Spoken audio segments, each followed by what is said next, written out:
मधु और राघव की कहानी एक छोटे से गांव से शुरू होती है जिसका नाम था सुरजनपुर।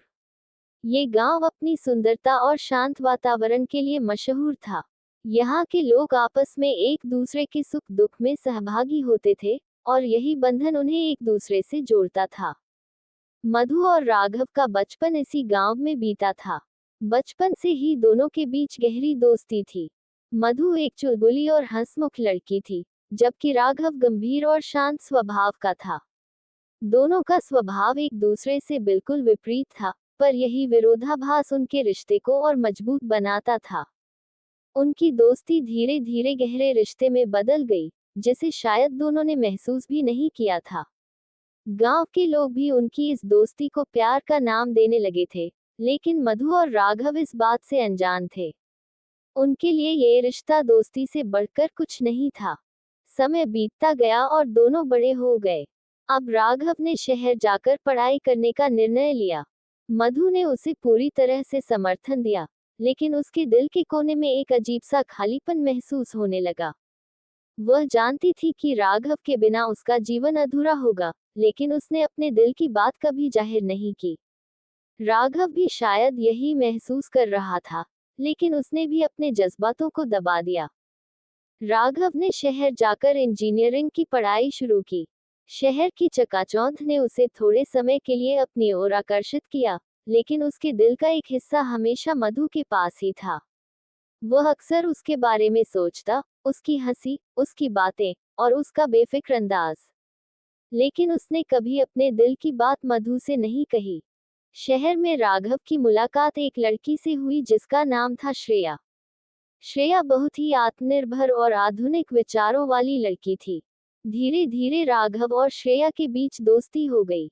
श्रेया के साथ समय बिताने के बाद राघव को यह एहसास होने लगा कि शायद वह मधु के प्रति अपनी भावनाओं को गलत समझ रहा था। उसे लगने लगा कि मधु सिर्फ उसकी एक अच्छी दोस्त थी और कुछ नहीं।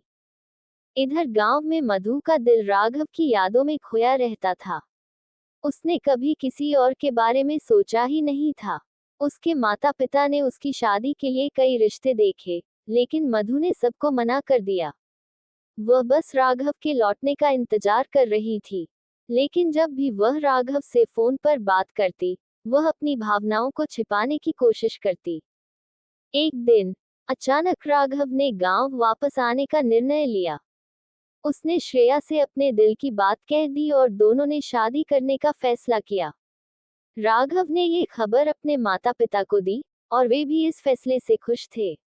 लेकिन उसने अभी तक मधु को ये बात नहीं बताई थी। वह सोच रहा था कि गांव जाकर वह मधु को खुद इस बारे में बताएगा। गांव में राघव का स्वागत धूमधाम से हुआ। मधु ने भी दिल में एक नई उम्मीद लेकर उसका स्वागत किया। लेकिन जब राघव ने उसे श्रेया के बारे में बताया, तो मधु का दिल टूट गया। वह ये बात सुनकर स्तब्ध रह गई, लेकिन उसने अपनी भावनाओं को छिपाते हुए राघव को बधाई दी और मुस्कुरा दी। उसकी यह मुस्कान दिखाने की थी, लेकिन उसके भीतर गहरे जख्म थे। राघव और श्रेया की शादी की तैयारियां शुरू हो गईं। मधु भी इस तैयारी में पूरी तरह से जुट गई थी, लेकिन उसके दिल में एक अजीब सी बेचैनी थी। वह जानती थी कि राघव के बिना उसका जीवन अधूरा है, लेकिन उसने अपने दर्द को दिल में दबाए रखा। उसने राघव की खुशी के लिए अपनी भावनाओं का बलिदान कर दिया। शादी के दिन मधु ने अपने आप को सजा संवार कर तैयार किया। वह नहीं चाहती थी कि किसी को उसके दिल के दर्द का पता चले। लेकिन जब उसने राघव और श्रेया को एक साथ मंडप में बैठे देखा, तो उसकी आंखों से आंसू बह निकले। वह अपने आंसुओं को छिपाने के लिए वहां से निकल गई। उसने गांव के पास के एक पुराने मंदिर का रुख किया, जहां वह अक्सर अपनी परेशानियों के समय जाया करती थी। मंदिर में पहुंचकर मधु ने भगवान के सामने अपने दिल की सारी बातें रख दी।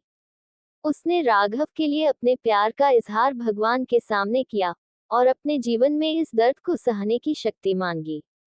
उसकी आंखों से बहते आंसू उसकी पीड़ा को बयां कर रहे थे, लेकिन उसने अपने दिल को समझाया कि राघव की खुशी ही उसकी असली खुशी है। राघव और श्रेया की शादी हो गई, और शादी के बाद वे दोनों शहर वापस चले गए। मधु ने अपने जीवन को फिर से संभालने की कोशिश की। उसने खुद को काम में व्यस्त कर लिया और गांव के बच्चों को पढ़ाना शुरू किया। धीरे धीरे उसने अपनी पीड़ा को भूलने की कोशिश की, लेकिन राघव की यादें उसे बार बार सताती रहीं। एक दिन अचानक राघव का फोन आया। उसने मधु से कहा कि वह गांव आ रहा है और उससे मिलना चाहता है। मधु के दिल में फिर से एक उम्मीद जागी, लेकिन वह जानती थी कि अब कुछ भी बदलने वाला नहीं है।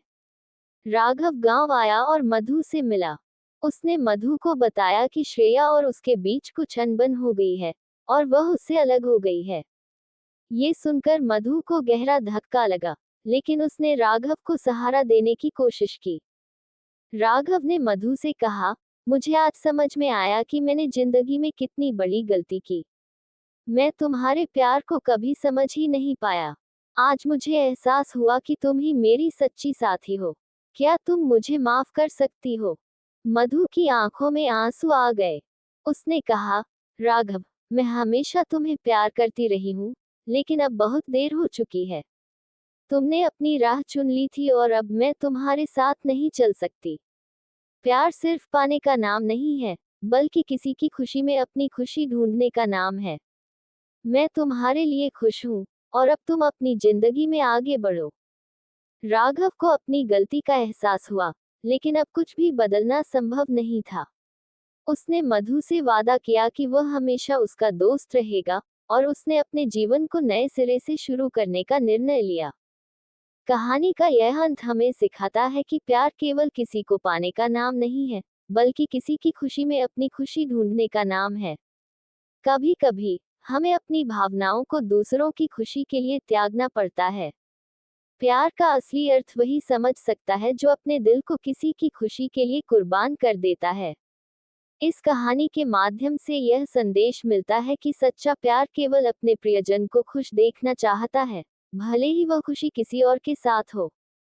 यही प्यार का बंधन है, जो समय के साथ और भी मजबूत होता जाता है।